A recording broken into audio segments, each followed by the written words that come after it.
مولا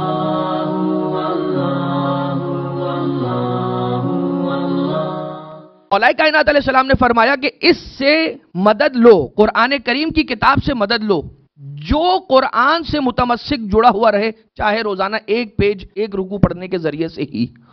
یہ میں کلام امام نہیں کہہ رہا، یہ اپنی جانب سے ہے کہ چاہے ایک رکوع پڑھنے کے ذریعے سے ہی، یہ بٹوین دا بریکٹ میرا بندے کا جملہ ہے، لیکن انسان ایک ورق، ایک پیج، آدھا گھنٹہ، 15 منٹ ہی کی تلاوت کے ذریعے سے قرآن کریم سے اگر جڑا رہے تو مولا یہ ارشاد فرماتے ہیں کہ مرض، بیماریاں اس کے قریب نہیں آئیں گی، اس لیے کہ یہ شفا ہے۔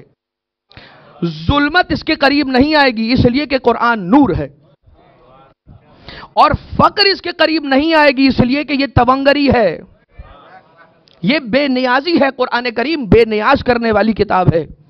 اور خود آپ دیکھ لیجئے، اس خود ہی قرآن کریم کے اندر ایسے سورے ہیں کہ جن کے ایٹریبیوٹس کے اندر، ان سوروں کے خصوصیات سورہائے قرآن کریم، آپ جا کر کتابیں ہیں، پی ڈی ایف فارمیٹ میں ہیں، انٹرنیٹ پر موجود ہیں، انگلش لینگویج کے اندر اور مختلف آپ کی سہولت کی زبانوں کے اندر وہ کتابیں موجود ہیں کہ جن میں خواص و سور القرآن الکریم، قرآن کریم کے سوروں کی خصوصیات وہ لکھی ہوئی ہیں، ان کے اندر موجود ہے۔ آپ کو مل جائے گا کہ کس سورے کی کیا خصوصیت ہے۔ ان میں کچھ ایسے سورے ہیں کہ انسان اگر عزت چاہتا ہے کہ لوگوں کے درمیان اسے عزت مل جائے تو وہ فلاں سورے کی تلاوت کرے۔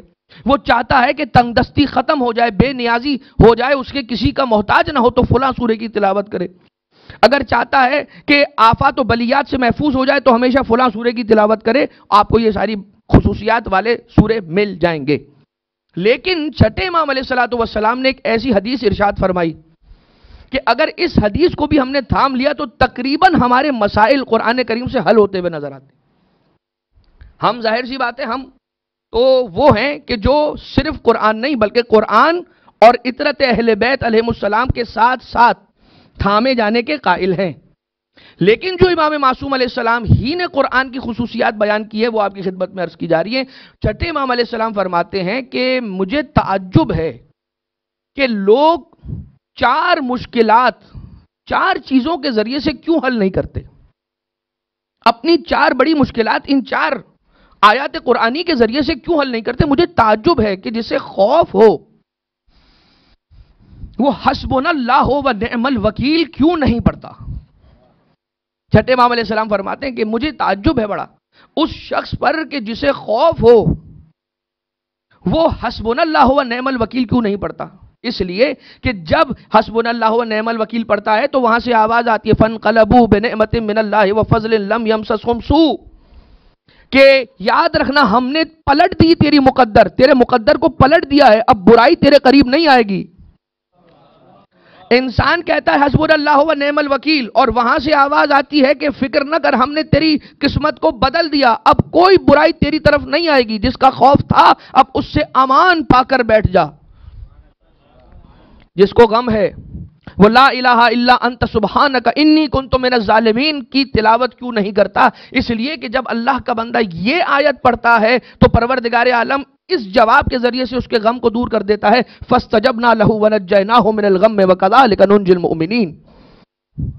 کیوں نہیں پڑھتے لا الہ الا انت سبحانک انی کنت من الظالمین کی آیت کو؟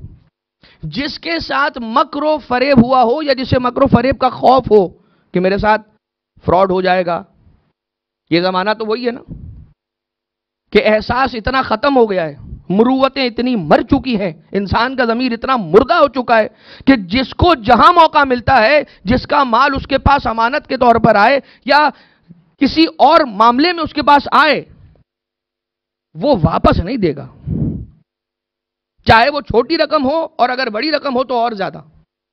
آج کل کے زمانے میں آپ دیکھ رہے ہیں نہیں دیکھ رہے ہیں کتنی ایسی آوازیں آ رہی ہیں فلاں صاحب مومن فلاں کا اتنا مال لے کر غائب فرار، وہ فلاں صاحب فلاں کا اتنے بڑے مال کا گھبن کر کے غائب۔ یہ کیوں ہو رہا ہے؟ اس لیے کہ رب ذوالجلال پر سے توکل اٹھ گیا، اس لیے کہ آل محمد علیہ السلام کی کریمی پر ایمان کمزور ہو گیا۔ ہم یہ سمجھتے ہیں کہ بس اب جو ہے وہ مال ہے، عزت ملے گی تو مال سے ملے گی، احترام ملے گا تو مال سے ملے گا، اگر مال نہ ہوا تو کچھ نہیں ہو سکتا۔ مال نہ ہوا نا، اگر نہ ہوا تو مال نہ ہوا، آل محمد تو ہوئے۔ اگر مال نہ ہوا تو کیا آل محمد بھی نہ ہوئے؟ آپ نے سب کچھ اپنا ہم و غم مال کو بنا لیا ہے۔ لوگوں کو اگر عزت دیتے ہیں تو مال کی عوض مال کے بیس پر عزت دیتے ہیں کہ جس کے پاس جتنا زیادہ مال ہے اس کو اتنی زیادہ عزت۔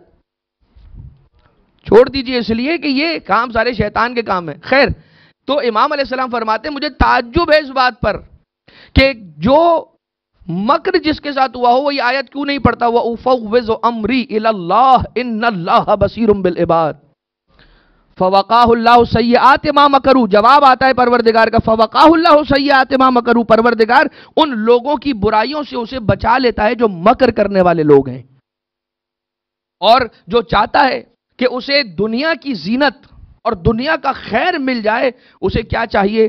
اسے چاہیے کہ وہ ماشاء اللہ لا قوت الا باللہ کی زیادہ سے زیادہ تلاوت کرے۔ پروردگار عالم اس کی دنیا کی نعمتوں میں اور اس کی زینتوں میں اضافہ فرماتا ہے۔ پروردگار ہم سب کو توفیقات عطا فرمائے کہ ہم ان کی تلاوت کر سکیں، اپنی زندگیوں کو بہتر بنانے کی نیت سے بلند درود بھیجے محمد و آل محمد۔